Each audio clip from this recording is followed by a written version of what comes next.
मरी में एक बार फिर तेज बर्फबारी, 6 इंच तक बर्फ पड़ चुकी, लेकिन इस बार सयाह गायब। सड़कों पर बर्फ हटाने के लिए मशीनरी भी मौजूद, रेस्क्यू अमला भी दस्तयाब। इंतजामिया भी सयाहों की तयशुदा तादाद कंट्रोल करने के लिए मुतहरिक। चीफ ट्रैफिक ऑफिसर के मुताबिक शाम 5 बजे से मरी में सयाहों के दाखिले पर पाबंदी लग गई है, जो सुबह 5 तक बरकरार रहेगी। मरी के साथ गलियात में भी 4 इंच तक बर्फ पड़ चुकी। नारायण काकान हुंजा में भी दरमियाने दर्जे से शदीद दर्जे की बर्फबारी का खदशा।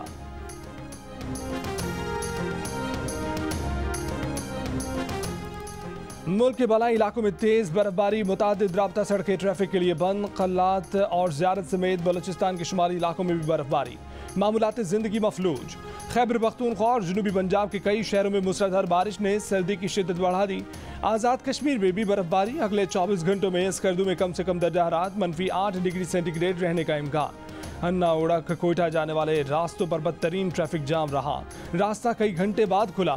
बच्चे, खवातीन और बुजुर्गों समेत शहरी मुश्किलात का शिकार रहे। पेशावर की तहसील हसन खेल में आसमानी बिजली गिरने से 4 अफराद जाम बहक हो गए।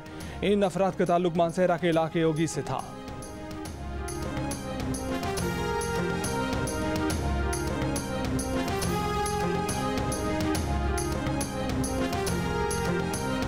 ठट्टा के करीब केटी बंदर में 3 कश्तियां उलटने से 38 माहीगीर डूब गए। 8 लापता माहीगीरों में से एक की लाश मिल गई। जाम भाग माहीगीर की शनाख्त गौसुल रहमान के नाम से हुई। पाक नेवी, जिला इंतजामिया और पुलिस की मदद से लापता माहीगीरों की तलाश के लिए रेस्क्यू ऑपरेशन सुबह दोबारा शुरू होगा। वज़ीर आला सिंध ने वाक़े का नोटिस ले लिया, कहा कि कश्तियों को समंदर में जाने की किसने इजाज़त दी। सिंध हुकूमत ने माहीगीरी और समंदर में नहाने पर पाबंदी आयद कर रखी है। पाबंदी 7 रोज़ के लिए आयद की गई है।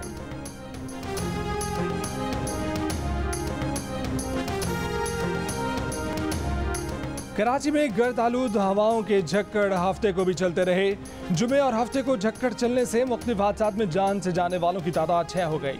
आज रात से सर्दी की शिद्दत बढ़ने का इम्कान, दर्जा हरारत 8 से 10 डिग्री तक रह सकता है। गर्दो गुबार के तूफान की वजह से कराची दुनिया के आलूदा तरीन शहरों में दूसरे और मुल्क में पहले नंबर पर आ गया। हवाओं की रफ्तार कम होकर 18 से 21 किलोमीटर फी घंटा रह गई।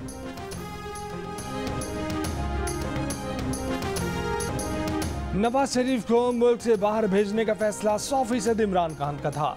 वफाकी वजीर असद उमर ने नया पेंडोरा बॉक्स खोल दिया, कहा कि वो खुद उस कमरे में बैठे थे जहां नवाज शरीफ को मुल्क से बाहर भेजने का फैसला किया गया। उस वक्त कमरे में 6 या 8 लोग बैठे थे, वो भी मुतफिक का फैसला नहीं था।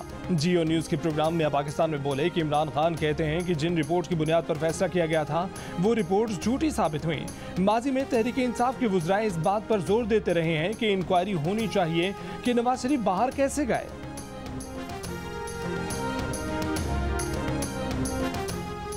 मार्च के बदले मार्च, तहरीक इंसाफ के रहनुमा और वफाकी वजीर शाह महमूद कुरैशी ने कहा है कि बिलावल भुट्टो जरदारी ने 27 फरवरी को कराची से पंजाब किसान मार्च करने का ऐलान किया है। हमने भी 27 फरवरी को पंजाब से कराची किसान मार्च का ऐलान किया है। रास्ते में उनसे मुलाकात हो जाएगी। जनूबी पंजाब सूबे पर कहा कि गेंद ऑपोजिशन के कोर्ट में है। नून लीग और पीपल्स पार्टी को खत लिख दिया है, उनके जवाब का इंतजार है। अगर जनूबी पंजाब सूबा बनाने में कामयाब हो गए तो दोनों जमातों को उनका क्रेडिट देने को तैयार है।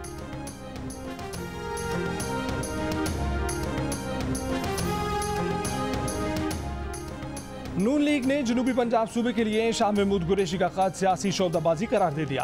राना सनाउल्लाह ने कहा कि नैब कानून में तरमीम 1 घंटे में मंजूर कर ली। जनूबी पंजाब पर 3 साल बाद खत लिखा। इमरान खान का हसद, बुग़ज़ और अना शहबाज शरीफ को खत नहीं लिखने देते। ये लोग किसे बेवकूफ़ बना रहे हैं। 3 साल बाद जनूबी पंजाब के अवाम को मंजर बेचने की ज़रूरत नहीं। इलेक्शन स्टंट और सियासी सौदाबाजी से सूबे नहीं बनते। सिंध के बल्दियाती कानून के खिलाफ सिंध असम्बली के बाहर जमात इस्लामी का धरना तेज हवाओं के बावजूद 23वें रोज में दाखिल। अमीर जमात इस्लामी कराची हाफिज नईम का देही और शहरी सिंध में बराबरी के तनासुब से हल्का बंदियों का मुतालबा। कहा कि हालात कैसे भी हों, कराची के हकूक पर मबनी मुतालबात से पीछे नहीं हटेंगे। धरने में फूड फेस्टिवल का भी एहतमाम। तहरीक इंसाफ की क़यादत पर तनकीद और PTI दौरे हुकूमत में अरबपति बनने वालों के नाम सामने लाने के ऐलान के बाद अहमद जवाद के खिलाफ कार्रवाई। PTI के साबिक मरकजी सेक्रेटरी इत्तलात अहमद जवाद की पार्टी रुकनियत खत्म। अहमद जवाद कहते हैं कि गंद जो तब्दीली के नजरिए पर शुरू हुआ एक धोखा है। कोरोना वैक्सीन मुफ्त है, मास्क सस्ते हो गए, सैनिटाइजर सस्ते हो गए, लेकिन कोरोना टेस्ट सस्ता ना हुआ। निजी अस्पतालों और लेबॉर्ट्रियों ने मुनाफाखोरी के लिए बेहिसी की इंतहा कर दी। कोरोना टेस्ट पर असल लागत 400 रुपये रह गई, लेकिन आवाम से टेस्ट के नाम पर अब भी 6,500 रुपये बटोरे जा रहे हैं। लाहौर की सिर्फ 2 लेबॉर्ट्रीज कोरोना के टेस्ट से रोजाना 1 करोड़ रुपए कमा रही है।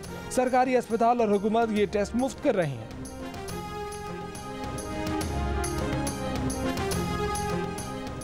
कोरोना की लहर में धंधे की चांदी। पीसीआर टेस्ट पर प्राइवेट अस्पतालों और लेबॉर्ट्रीज की पांचों घी में सर कड़ाही में।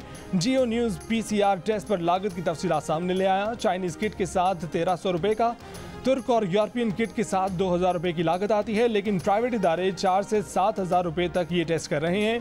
पैथोलॉजिस्ट डॉक्टर ज़िशान अंसारी कहते हैं कि पाकिस्तान में कोरोना पीसीआर टेस्ट का सारा सामान बाहर से आता है।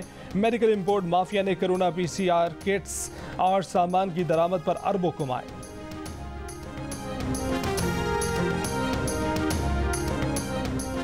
व्हाट्सएप से की जाने वाली फोन कॉल ट्रेस नहीं हो सकती। पुलिस के पास ऐसी टेक्नोलॉजी नहीं जो व्हाट्सएप कॉल को ट्रेस कर सके।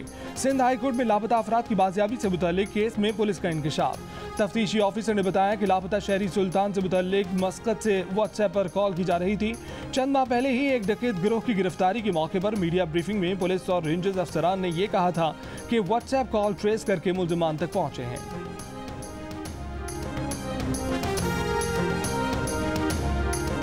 व्हाट्सएप में हमें एक ब्रेक थ्रू हुई जो मैं शेयर नहीं कर सकता, तो उसके ज़रिए हमने इसको ट्रेस किया और अल्हम्दुलिल्लाह हमने बहुत जल्द इन तमाम को गिरफ्तार की। पाकिस्तान रेंजर सिंध और anti violent crime cell AVCC की एक मुश्तरका टीम बनाई गई, जिसने पहली दफ़ा व्हाट्सएप कॉल को ट्रेस करते हुए मुल्जिमान को चंद दिनों में पकड़ लिया।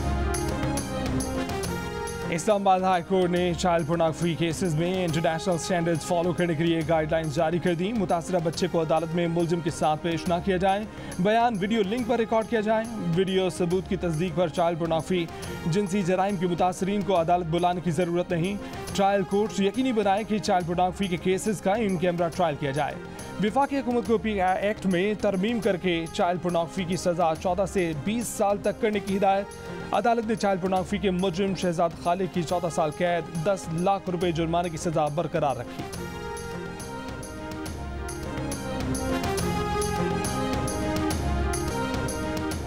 पाकिस्तान के मुजफ्फर खान ने वर्ल्ड बॉक्सिंग काउंसिल अरेबियन सी टाइटल फाइट जीत ली।